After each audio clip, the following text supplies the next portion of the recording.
John Sargent, and welcome to Argumental, the show where the sharpest minds in comedy debate the biggest issues facing mankind. Should all banks belong to the state? Will we ever find a truly green fuel?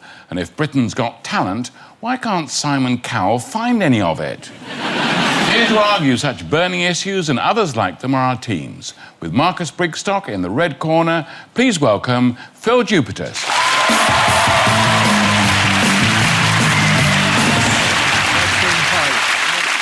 And joining Rufus Hound on the blue team, please welcome Sean Locke.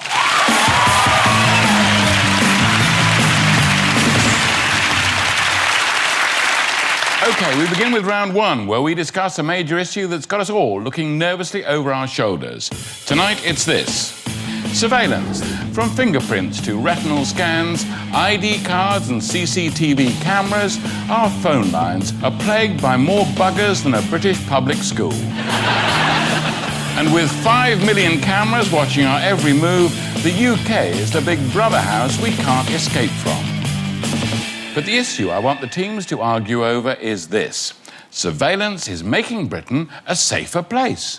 Up first and supporting the statement for the red team, it's Marcus Brigstock. Thank you very much indeed, ladies and gentlemen. Of course, surveillance is making Britain a safer place. Now, in a moment, members of the blue team seated over here are going to get up and try and convince you that we shouldn't be looking out for things. The less we see, the safer we are. The ostrich approach. That if we bury our heads in the sand, if we just stick our heads down there and stick our asses up in the air and pretend that nothing's going on, that everything's fine. It's not happening because I can't see it. Now, you've learned two things from that, ladies and gentlemen. The first being that you keep the spare buttons for your suit in your top pocket. That's right. The second thing that you have learned is that the ostrich approach is not going to make Britain a safer place. And the third thing you've learned is that my arse looks somewhat like that of a Polynesian woman who's just enjoyed a large feast. Now, a lot of the complaints about surveillance with regard to CCTV, but of course most of it's not monitored. So it's not actually surveillance, it's just a deterrent. I mean, there's a picture there, and that's another example of how Britain is safer. Look at that. No pigeon can land on there. That's one of the few areas where you cannot be shat on. Surveillance keeps us safe, ladies and gentlemen. Keeps us safe from the police. Because when they lie to us, we can check it out. He was wearing a very large jacket. Well, let's have a look at the tape. No, he wasn't. He vaulted the turnstile. Let's have a look at the tape. No, he didn't. He simply walked through using his travel card. He looked like a Muslim. No, he didn't. He yelled Allah and reached for his bomb turban. No. We can look at the tape. He looked like a fairly ordinary electrician. Don't go, ooh, I'm on your side. Ladies and gentlemen, surveillance is making Britain a safer place. Please vote with the red team. OK, next up, opposing Marcus and surveillance, it's Sean Locke. Yes. Thank you. Yes! Yeah! Sean Locke! My initial response is surveillance making Britain safer? Of course not. My initial response is, ha! Basically, the facts are, in the last 3 years, we've seen a steady increase in violent robberies. Now, I could just leave it there, couldn't I? Just could leave it there, those are the facts, do a few knob gags, move on. Not my style. But also, I believe that surveillance is making this country a lot more dangerous. Do you know that there's 14.2 million CCTV cameras in this country? Sorry, I should have said it like this. 14.2 million CCTV cameras in the country! That's too many! Don't you think?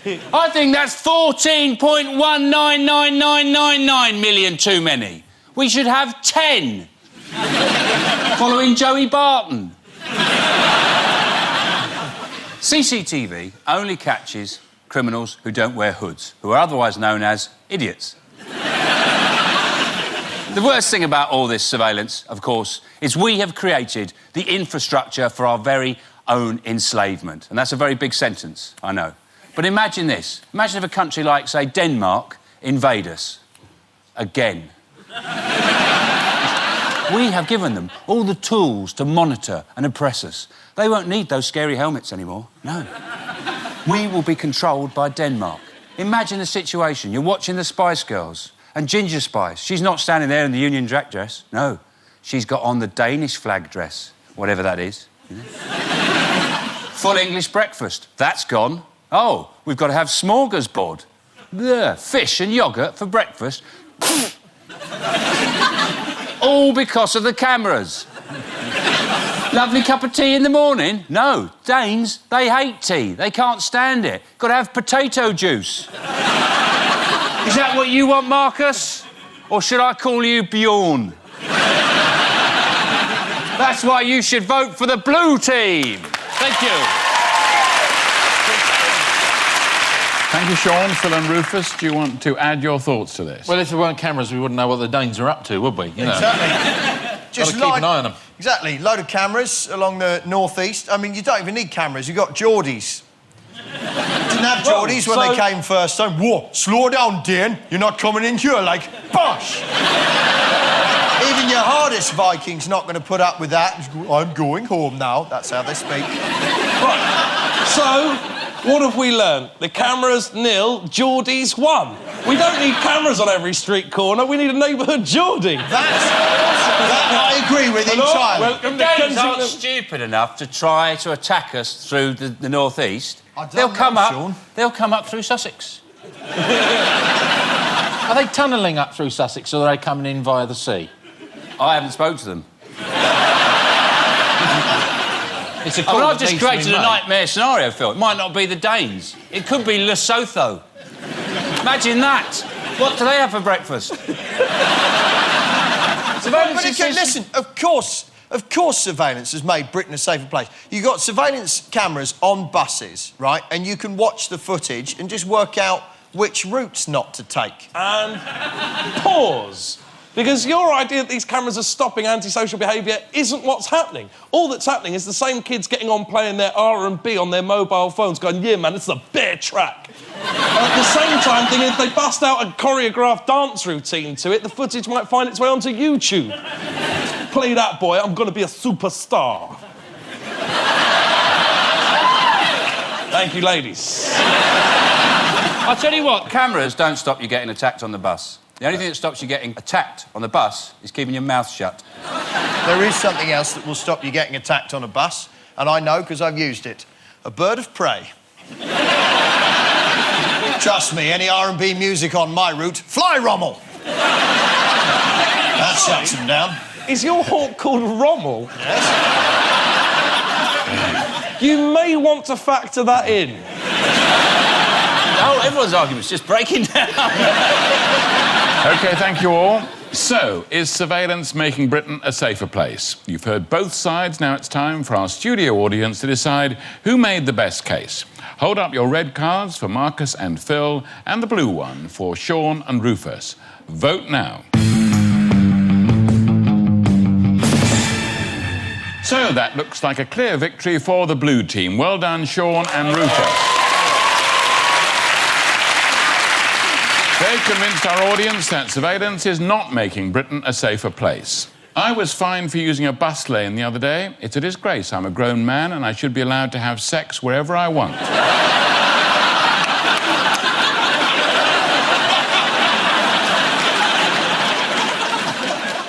Our next round is called Flip-Flop, where we find out how well our teams can argue with themselves. I'm going to give one member of each team a statement which they must support until they hear this sound. At which point they must perform a U-turn and argue against it. Rufus, you're up first. I'd like you to start off by arguing that ignorance is bliss. Off you go. Thank you. Ignorance is bliss. Learning things is hard. It means reading them or hearing them, remembering that and applying it. Boring. You only have to look at the career of Paris Hilton. Not once has she been troubled by information, facts or moral judgment. She merely drifts around, banging, being filmed, smiling, stroking, being imprisoned. She lives in a blissful state. But what a twat. Let's be honest. What a hideous waste of organs. All right, she might be happy, but think of all the sad saps who have to come up against her in their lives. I mean, imagine that moment where you're getting on with your day, it's perfectly lovely, and then suddenly, oh, have you met Paris Hilton? Just the joy must drain out of you through your shoes. Oh. And then... slowly that warmth comes back as you realise you're probably in with a reasonable chance of at least a blowjob. But a bad blowjob. And although, you know, that's an oxymoron. Even the worst blowjob is technically a result. So what we learned by this is that the lack of wisdom would have made us happier, that ignorance was indeed bliss. Some things, though, are worth hearing. So if you aren't very good at blowjobs, practice! On yourself. I thank you. Thank you, Rufus. Well flip-flop. Phil, you're up next. I'd like you to begin by arguing the statement, just say no to drugs. Off you go.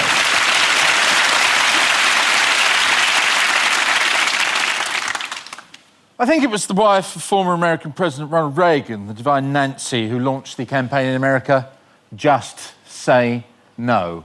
This slogan caught on like wildfire and was indeed taken up by those arbiters of taste, the cast of Grange Hill. And who wants to listen to children when it comes to good advice? No. Get as much down here as you possibly can. Anything that you can get hold of. An ecstasy tablet is a dreadful, dreadful thing. Ecstasy? More like agony. Oh. Yummy, yummy drugs. The only thing I don't like about them is they're a slight appetite suppressant. I never, ever smoked dope as a kid because it makes you giggly, lazy, sit around and watch a lot of daytime telly, which I kind of don't do anyway at all. I say no to both daytime television and drugs, which are destroying this country from within. And that's a good thing, because it's a shithole. You know, you want relief from the eternal torment of life. Something should be done about drugs. Thank you. Well done, Phil. I must say, I've never been tempted by cocaine. Just give me a glass of wine, 2 dozen E's, and I'm mashed off my face for the whole weekend.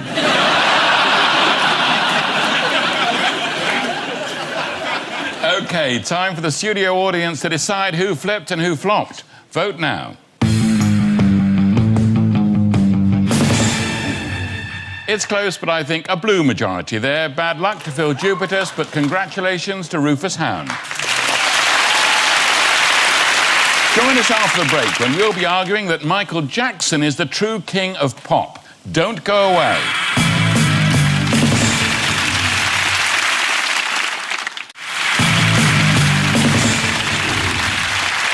Welcome back to Argumental, the show with more spats than Al Capone's wardrobe. Next up is Slideshow, where the teams illustrate their argument using a series of pictures which they've never seen before. First up is Sean. And Sean, your job is to argue that December is better than July. Here's your first picture and away you go. December is better than July because obviously that lady is flying around the skies. She hasn't got a sled. Obviously, she's got a stool, I think. This would be a much better round if I'd got my glasses changed recently. Now, I'm actually going, what's she sitting on? Oh, there she is. Of course, in December, you don't just need one file of facts, you need 3 for all the people. All the people. Scouring pads. Oh, shit.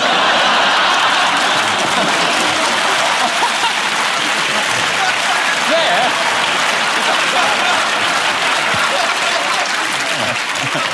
Of course, in July, you'll need 3 scouring pads.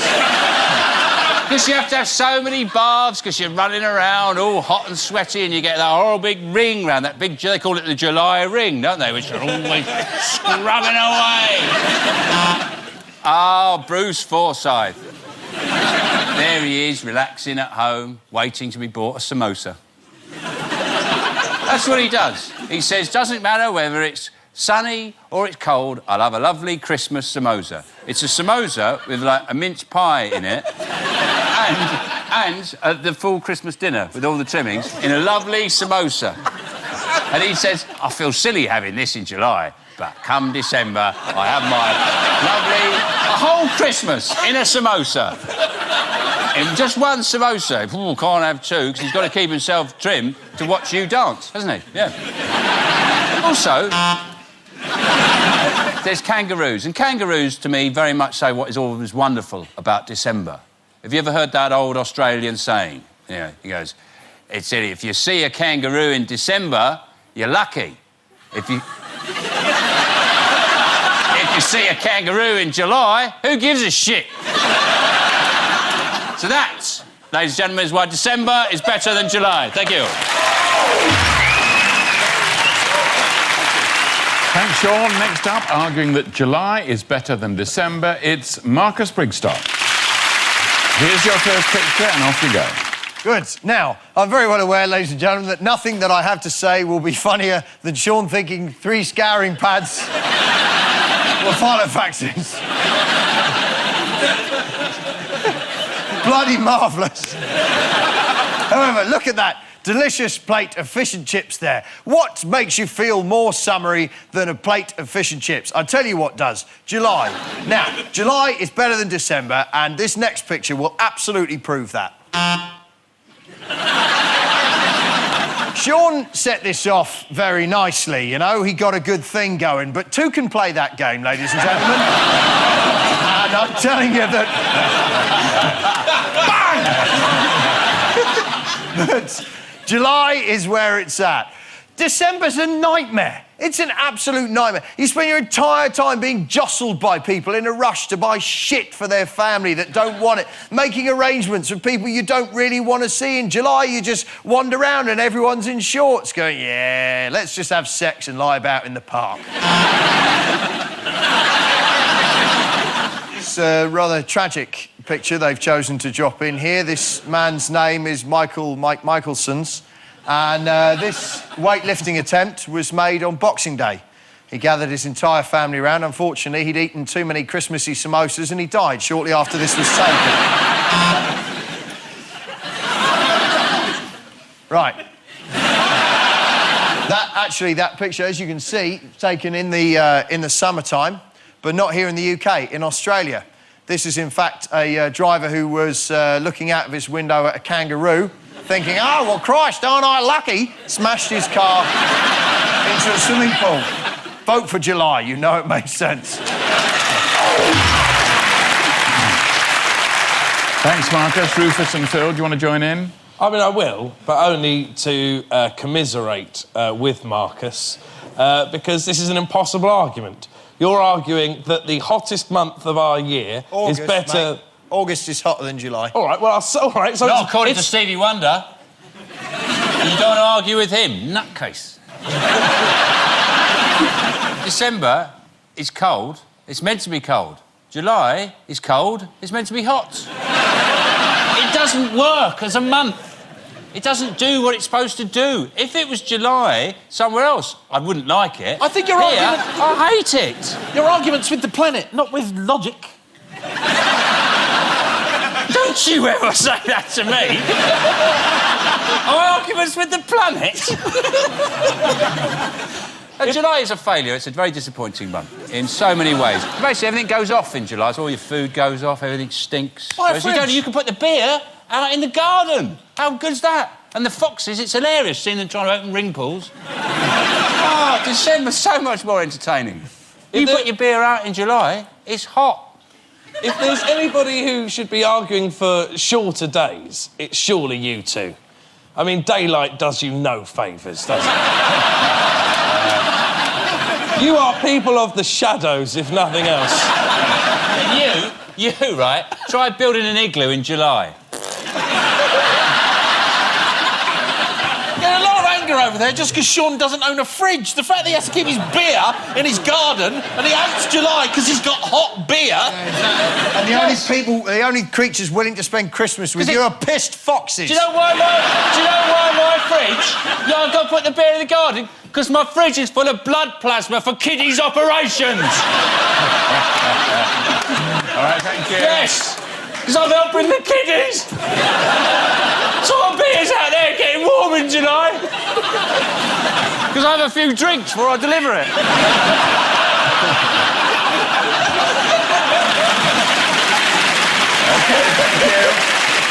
Thank you. So, based on those two fine arguments, what's best, December or July? Vote now.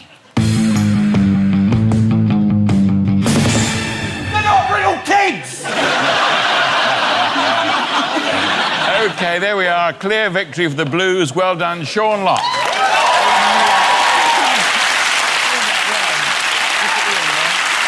It's on to our popular culture round now, where tonight our debate is all about this musical legend.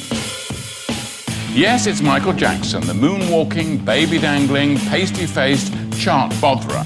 In his 40-year career, he's had more hits than Google and more plastic noses than the Barbie production line. A global superstar and platinum-selling crotch grabber, his talent and eccentric behaviour have touched people of all ages. So, the statement I'd like you to argue is this: Michael Jackson is the true king of pop. First up, supporting the statement, it's Rufus Hound. Thank you very much. That Michael Jackson is the king of pop should be in no doubt. From Rockin' Robin through to Scream, there was a solid 25-year period where Jackson redefined what it was to be a singer, a dancer, what it was to be a pop star. There is nobody that challenges Michael Jackson as the king of pop.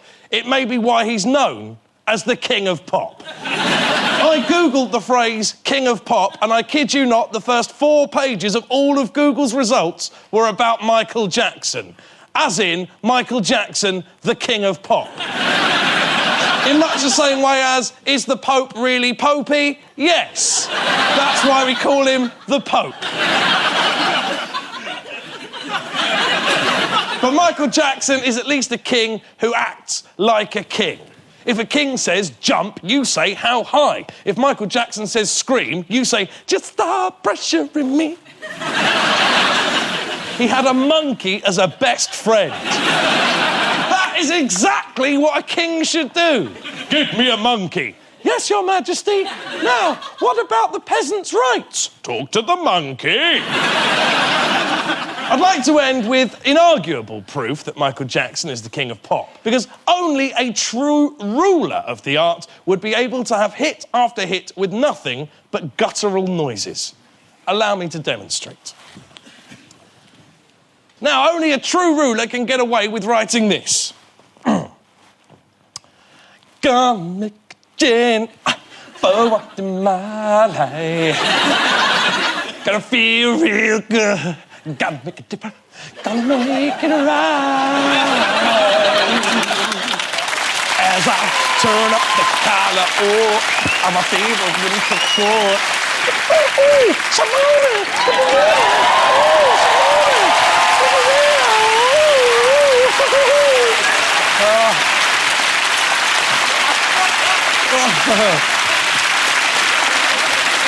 Now, yes, I look foolish doing that. But I'm happy to, because it helps underline that whilst I could never get away with it, but one man could. And that man is Michael Jackson, the true king of pop! I thank you. Thanks, Rufus. Phill Jupitus, I'd like you to oppose the statement by arguing that Michael Jackson is not the true king of pop. Good luck. I'm not going to be that long, to be honest with you. Yes, Michael Jackson, the absurd, bandy-legged, squeaky-voiced freak man with the bleached skin and the black fedora, is back. And he has sold out 90 shows at the O2, which some commentators are taking as an indication that Jackson is now fully rehabilitated. I, however, am taking it as an indication that there are at least 1.5 million people who fancy the chances of being in the room at the exact moment that Jackson's chemically altered physique finally combines in a lethal enough combination to explode. showering his adoring followers in a substance which is not unlike ghee. Michael Jackson is not the true king of pop. To admit that would be to posit that pop is in fact a monarchy. He would have to behave like a proper king, shuffling out of Sandringham Chapel on a wet Sunday morning, wintering at Balmoral, his chimp constantly fighting the corgis. And how could he troop the colour when he hasn't got any colour left to troop? Phill, it also looks like Michael's trying to fiddle with you. I actually think his eyesight would have to be as bad as yours for him to start feeling me up. However, if you do happen to accept the notion of pop as a monarchy, then the only true king is Elvis. And if he knew about this pretender, he'd be spinning on his toilet up in the sky. If pop ever becomes a monarchy, then show me the way to the guillotine, because I have a list. Let me be pop's Robespierre. Vote red.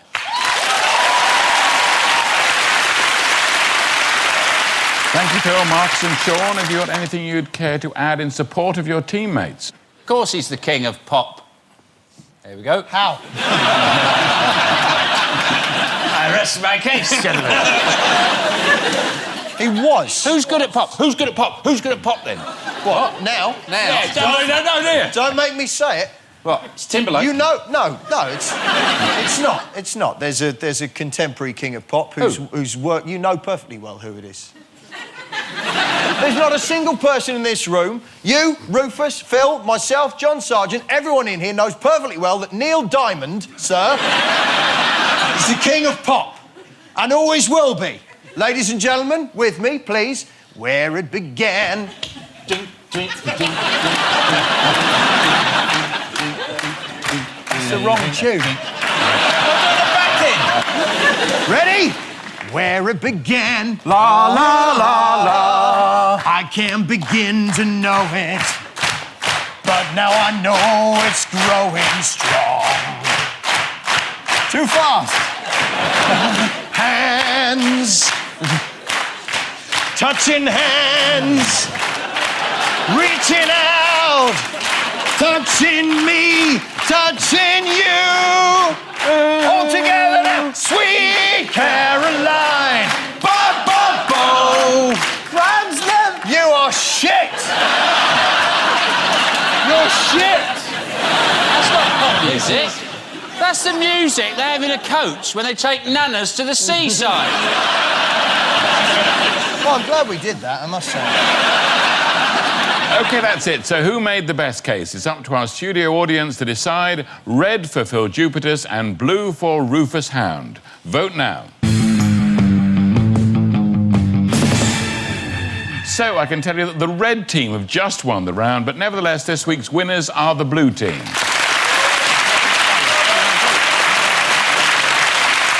Well done, Rufus Hound and Sean Mott. Commiserations to Marcus Brigstock and Phill Jupitus. That's all we've got time for. Good night.